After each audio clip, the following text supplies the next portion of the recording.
I'll tell a tale, yeah. Of Maccabees in Israel, yeah. When the Greeks tried to sail, yeah. But it was all to no avail. Shalom, Rabino, y gracias por estar con nosotros en unos momentos tan especiales.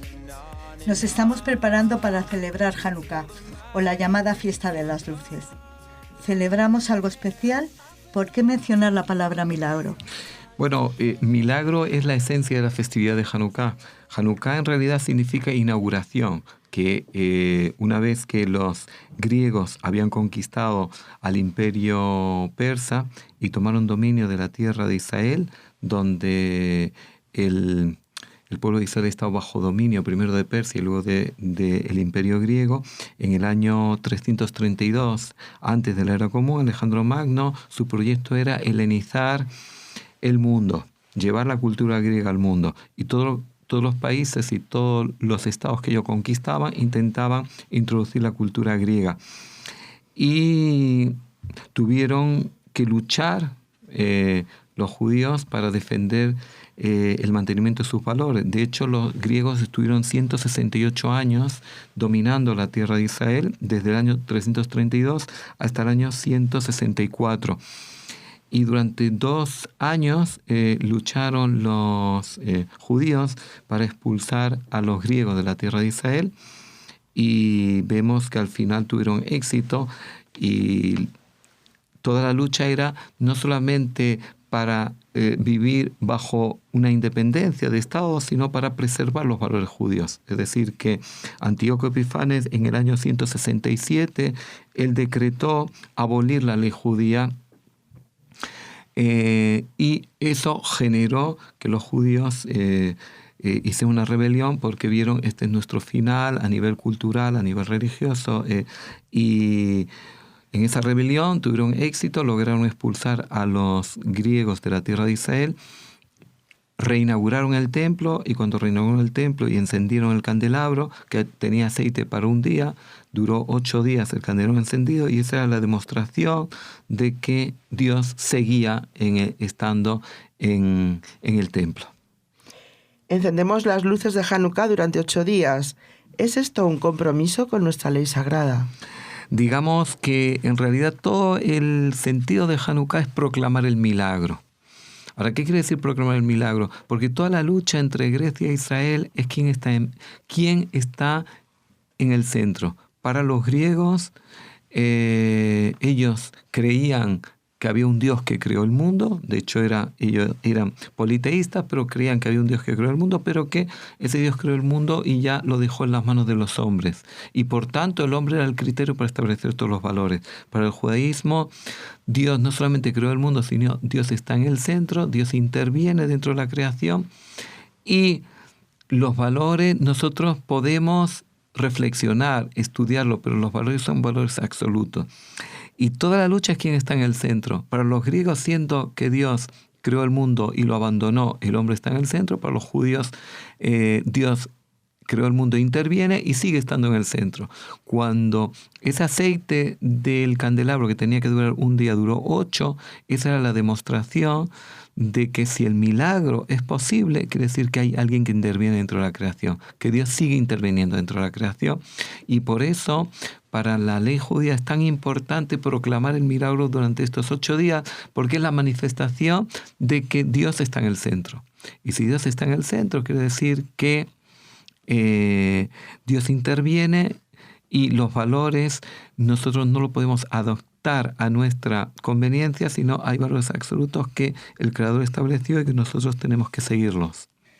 Es en esta misma donde se junta toda la familia. Rav Moshe, si un miembro está ausente y el resto de la familia enciende, ¿es válido para el ausente?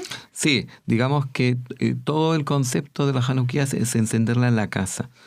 Y si hay alguien que no está en la casa, uno de los que enciende puede poner la intención de sacar de su obligación a todos los que no están. Por ejemplo, si la esposa está en la casa y el marido está de viaje, pues la esposa puede encender poniendo la intención de que libera al marido de esa obligación, porque la obligación es encender la Hanukkah, proclamar el milagro desde la casa.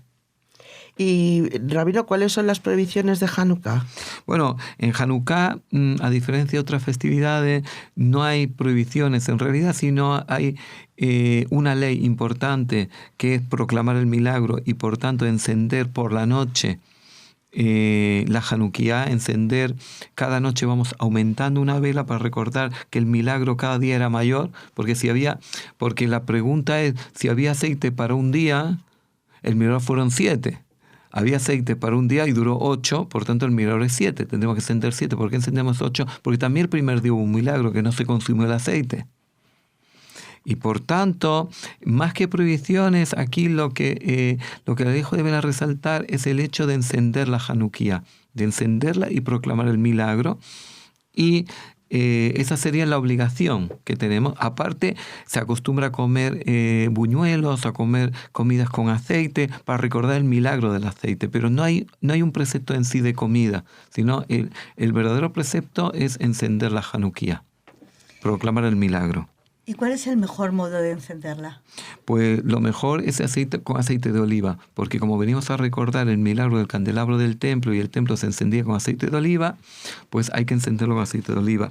En los países, por ejemplo, de Europa Oriental, donde no había aceite de oliva, pues lo encendían con velas y también es válido, pero el que puede encenderlo con aceite de oliva es lo mejor, porque viene a recordar el milagro tal como ocurrió con el aceite de oliva, que era con el que se encendía el candelabro del templo, era aceite de oliva de primera presión. ¿Hay algún momento concreto para encender la Hanukkah o la podemos encender cuando nos plazca? ¿O qué sucede si me olvido de encenderla en un momento concreto? Quiere decir, como momento ideal es la salida de las estrellas, es en la noche. Ahora, ¿por qué? Si la Hanukkah, el encendido, recuerda el milagro del candelabro y el candelabro se encendía antes de la puesta del sol, ¿por qué encendemos de noche? Porque de noche no había culto en el templo. Porque todo el sentido es que la luz pueda resplandecer. ¿Y cuándo la luz resplandece? De noche. Por tanto, para proclamar el milagro, dijeron lo mejor es por la noche, por 2 motivos. Primero, porque la luz resplandece y proclama el milagro. Y segundo, porque toda la familia está reunida en la casa y podemos vivir la proclamación del milagro. Ahora, quiere decir que el momento ideal es la salida de las estrellas. Y si una persona no puede o se olvidó, tiene toda la noche hasta la salida del alba para encenderla con bendición. Ramushi, la primera noche al encender decimos 3 verajot, entre ellas Sheheyanu. Si estoy en la sinagoga y escucho esta verajá, ¿debo decirla después también en casa? Digamos, si la persona está en la sinagoga y le dicen a él que encienda él la Hanukkah en la sinagoga y dijo Sheheyanu, ya no tiene que repetirlo en su casa si él está solo. Pero si él no la enciende y solamente la escucha, la tiene que decir en su casa también, porque la obligación de la Hanukkah es en la casa. Nosotros encendemos la sinagoga para proclamar el milagro, pero la obligación es la casa. ¿Y por qué la casa? Porque todo el concepto de Hanukkah es la lucha contra la asimilación, la lucha para preservar la identidad judía, preservar los valores judíos. Y por eso lucharon los Macabim, por eso lucharon contra los griegos durante 2 años en una lucha muy dura, en una rebelión muy dura. ¿Por qué? Porque veían que si los griegos anulaban el cumplimiento de los preceptos, ese ya era el final del judaísmo dentro de la tierra de Israel. Y por tanto, siendo que toda la lucha era para preservar los valores judíos, la casa tiene que ser el lugar donde irradie la luz. La educación judía tiene que ser desde la casa, una biblioteca judía, unas puertas judías con una mezuzá, una cocina judía. Eso es lo que va a educar a la nueva generación a querer mantener los preceptos y los valores judíos. Y si enciendo, por ejemplo, con aceite y mechas de algodón y se me apaga una candela, ¿debo apagar todas y encender de nuevo? ¿Qué debo hacer? Digamos, el precepto es encender y que se mantenga como mínimo media hora encendido. Ahora, si yo encendí y puse aceite para media hora, puse una vela para media hora y luego de forma fortuita se apagó, lo enciendo pero sin bendición. Es decir, el hecho de encender ya cumplo con el precepto siempre que ponga aceite para que dure media hora para proclamar el milagro, para que haya una proclamación del milagro. Entonces, determinamos nuestro deseo que sea media hora. Pero si una persona encendió y se apagó y había puesto aceite para media hora, quiere decir que él quería hacer el precepto y se apagó, vuelve a encender pero sin bendición. Y ahora que muchas familias comparten piso, cuando llega Hanukkah, cada familia que comparten estos pisos debe encender una Hanukkah o sea, para cada uno de ellos, para cada una de las familias, o con una es suficiente para todos. Depende, si cada familia vive en una habitación, y puede encender en la habitación cada familia, pero si la familia comparte el piso, digamos, comparten todo el piso, no es que tiene una habitación alquilada para ellos, sino que comparten el piso, ahí hay diferencia entre los sefaradim y ashkenazim. Los sefaradim enciende una familia y pone la intención de sacar a todos de la obligación, es decir, los demás participan en el aceite, y los ashkenazim, cada uno enciende una. ¿Y puede comentarnos algo en relación a las 4 parashas que se leen en Hanukkah? Bueno, en Hanukkah nosotros en la sinagoga leemos los preceptos, el fragmento que aparece en la inauguración del templo, del tabernáculo. Cuando se inauguró el tabernáculo el 1 de Nisan de 2449 en el desierto, hay todo un relato que cada tribu trajo una ofrenda. Durante los 12 primeros días cada tribu trajo una ofrenda. Y eso es lo que nosotros leemos en Hanukkah, porque siendo que Hanukkah, donde lo que nosotros enfatizamos en la reinauguración del templo, pues leemos los fragmentos que hablan de la inauguración del tabernáculo, que fue la primera vez que se inició el servicio en el tabernáculo cuando el pueblo judío estaba en el desierto. Ramoshe, le deseamos a usted y a toda su familia y por supuesto a todos los oyentes una fiesta con mucha luz y alegrías. Gracias por estar con nosotros, Ramoshe. Hasta el próximo café. Hasta el próximo café. Vale, muchas gracias por la invitación y que tenga un feliz Hanukkah y que esta luz que irradia la Hanukkah nos ilumine y nos inspire para ser mejores personas y para elevar nuestra espiritualidad. Muchas Amén. Gracias. And I told you once, now I told you twice about the